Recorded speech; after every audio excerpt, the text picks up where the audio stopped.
एक रानी जिसने अंग्रेज़ों को हिलाकर रख दिया।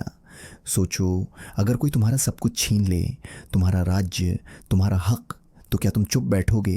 लेकिन एक रानी थी जिसने हार मानने से इनकार कर दिया। उसका नाम था रानी लक्ष्मीबाई। तो कहानी शुरू होती है। काशी की सुबह थी, घाटों पर पूजा हो रही थी और उसी शहर में जन्म हुई एक बच्ची। नाम रखा गया मणिकर्णिका, लेकिन लोग उसे प्यार से बुलाते थे मनु। शायद किसी ने नहीं सोचा था कि ये छोटी सी बच्ची एक दिन इतिहास बदल देगी। मनु बाकी बच्चों जैसी नहीं थी। जहां बाकी लड़कियां गुड़ियों से खेलती थीं, वहीं मनु तलवार पकड़ना चाहती थी। उसे घोड़े की रफ्तार पसंद थी, उसे मैदान की आज़ादी पसंद थी, और सबसे खास बात, उसे डर नाम की चीज़ समझ ही नहीं आती थी। उसके पिता मोरोपंत तांबे उसे कभी रोकते नहीं थे, बल्कि उसे सिखाते थे, अगर मजबूत बनना है तो खुद पर भरोसा करना सीखो। बस यही सीख मनु के अंदर आग बनकर जलने लगी। दिन बीतते गए और धीरे धीरे मनु सिर्फ एक लड़की नहीं रही, वो एक योद्धा बन रही थी। तलवार चलाना, घुड़सवारी करना, तीरंदाजी, ये सब उसके लिए खेल बन चुका था। लोग उसे देखकर हैरान होते थे। कुछ लोग कहते, लड़की होकर ये सब, लेकिन मनु को किसी की परवाह नहीं थी, क्योंकि उसे पता था वो अलग है। उसकी किस्मत उसे कुछ बड़ा करने के लिए बुला रही थी। फिर एक दिन उसकी ज़िंदगी ने अचानक मोड़ लिया, एक ऐसा मोड़ जिसने सब कुछ बदल दिया। उसकी शादी हो गई झांसी के राजा गंगाधर राव से। अब मनु रानी लक्ष्मीबाई बन चुकी थी। महल, शाही जिंदगी, चारों तरफ ऐशो आराम, लेकिन एक चीज़ नहीं बदली, उसके अंदर की योद्धा। वो आज भी तलवार चलाती थी, घोड़े पर सवार होती थी, क्योंकि उसे पता था शांति हमेशा नहीं रहती। शुरुआत में सब कुछ ठीक चल रहा था। झांसी खुश थी, राजा खुश थे और रानी भी। फिर एक दिन महल में खुशियों की लहर दौड़ गई। रानी ने एक बेटे को जन्म दिया। पूरा झांसी जश्न मना रहा था, लेकिन किस्मत को कुछ और मंजूर था। कुछ ही समय बाद वो छोटा सा राजकुमार इस दुनिया से चला गया। महल में खुशी की जगह सन्नाटा छा गया। रानी के लिए ये सिर्फ एक नुकसान नहीं था, ये उनका दिल टूटने जैसा था। लेकिन इस दुख से उबर भी नहीं पाए थे कि एक और तूफान आ गया। राजा गंगाधर राव भी गंभीर रूप से बीमार पड़ गए। रानी दिन रात उनकी सेवा में लगी रही, लेकिन वक्त किसी के लिए नहीं रुकता, और एक दिन राजा ने आखिरी सांस ले ली। अब सोचो, एक रानी जिसका बेटा नहीं रहा, जिसका पति नहीं रहा, और पूरा राज्य अब उसके कंधों पर।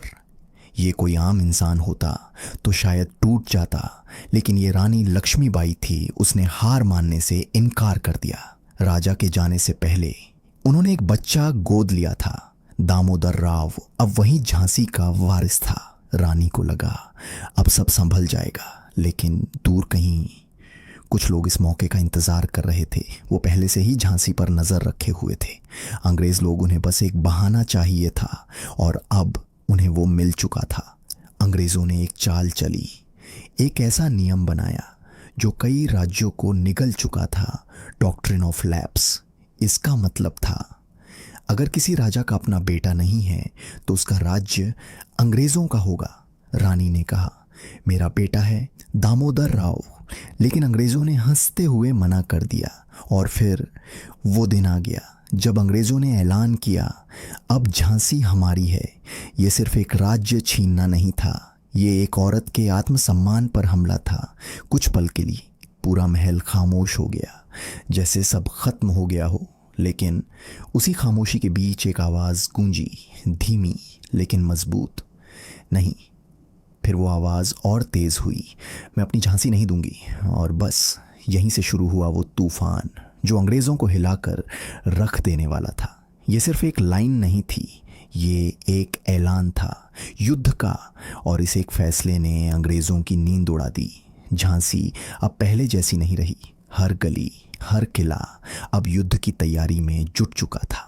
रानी लक्ष्मीबाई ने खुद मोर्चा संभाल लिया। उन्होंने अपनी सेना को मजबूत किया, नए सैनिक भर्ती किए, और सबसे बड़ी बात, उन्होंने महिलाओं को भी युद्ध सिखाना शुरू कर दिया। सोचो, उस समय जब औरतों को घर से बाहर निकलने तक की इजाजत नहीं थी, वहीं झांसी में औरतें तलवार उठा रही थीं। ये सिर्फ युद्ध नहीं था, ये एक क्रांति थी। दिन रात तैयारी चल रही थी, घोड़ों की आवाज, तलवारों की चमक, हर तरफ बस एक ही माहौल, युद्ध। और फिर वो दिन आ ही गया। साल 1857। पूरा भारत अंग्रेजों के खिलाफ खड़ा हो गया। मेरठ, कानपुर, दिल्ली, हर जगह आग भड़क उठी और झांसी इस आग का सबसे तेज शोला बन गई। अंग्रेजों ने झांसी को चारों तरफ से घेर लिया। तोपें तैनात हो गईं, सैनिक तैयार खड़े थे। उन्हें लगा ये तो बस एक छोटी सी रियासत है, जल्दी ही खत्म हो जाएगी। लेकिन उन्हें नहीं पता था कि झांसी में एक रानी नहीं, एक शेरनी रहती है। युद्ध शुरू हुआ। तोपों की गूंज से आसमान कांप उठा, तलवारों की टक्कर से चिंगारियां उड़ने लगीं। हर तरफ धुआं, हर तरफ चीखें। लेकिन इस सब के बीच एक घोड़ा तेजी से दौड़ रहा था। उस पर सवार थी रानी लक्ष्मीबाई, हाथ में तलवार, आंखों में आग। वो सिर्फ आदेश नहीं दे रही थी, वो खुद लड़ रही थी। जहां सबसे ज्यादा खतरा होता, वहीं रानी पहुंच जाती और अपने सैनिकों का हौसला बढ़ाती। पीछे मत हटो, ये जमीन हमारी है। अंग्रेज हैरान थे। उन्होंने सोचा भी नहीं था कि एक औरत इतनी खतरनाक लड़ाई लड़ सकती है। दिन गुजरते गए, युद्ध और भयानक होता गया। झांसी का किला धीरे धीरे कमजोर पड़ने लगा, दीवारें टूटने लगीं, सैनिक कम होते जा रहे थे और अंग्रेज अब अंदर घुसने के करीब थे। हर तरफ बस एक ही सवाल था, अब क्या होगा। लेकिन रानी हार मानने वालों में से नहीं थी। उन्होंने आखिरी तक लड़ने का फैसला किया, लेकिन किस्मत अब उनका साथ छोड़ने लगी थी। झांसी का किला अब ज्यादा देर टिकने वाला नहीं था, अब टूटने के कगार पर था। दीवारें गिर रही थीं, सैनिक थक चुके थे और अंग्रेज बस अंदर घुसने ही वाले थे। हर तरफ अफरा तफरी मची थी, लेकिन इस केओस के बीच भी एक चेहरा बिल्कुल शांत था। रानी लक्ष्मीबाई, उन्हें पता था अगर वो यहीं रुक गईं तो सब खत्म हो जाएगा, लेकिन अगर वो बच गईं तो लड़ाई अभी भी जारी रह सकती है। और तभी रानी ने अपने छोटे बेटे दामोदर राव को अपनी पीठ पर बांधा। घोड़े पर सवार हुईं। चारों तरफ दुश्मन, ऊपर मौत, नीचे गहरी खाई। सोचो, एक पल की गलती और सब खत्म। लेकिन अगले ही पल उन्होंने घोड़े को दौड़ाया और किले की ऊंची दीवार से छलांग लगा दी। कुछ सेकंड के लिए सब कुछ रुक गया। अंग्रेजों की सांसें थम गईं। उन्हें यकीन ही नहीं हुआ कि कोई ऐसा भी कर सकता है। लेकिन रानी बच गई और वहां से निकलकर ग्वालियर चली गई। लेकिन रानी हार मानने वालों में से नहीं थी। उन्होंने फिर से सेना जुटाई, फिर से युद्ध छेड़ा। ग्वालियर की जमीन पर एक बार फिर तलवारें टकराईं। एक बार फिर अंग्रेजों के सामने वही शेरनी खड़ी थी। लेकिन इस बार किस्मत उनके साथ नहीं थी।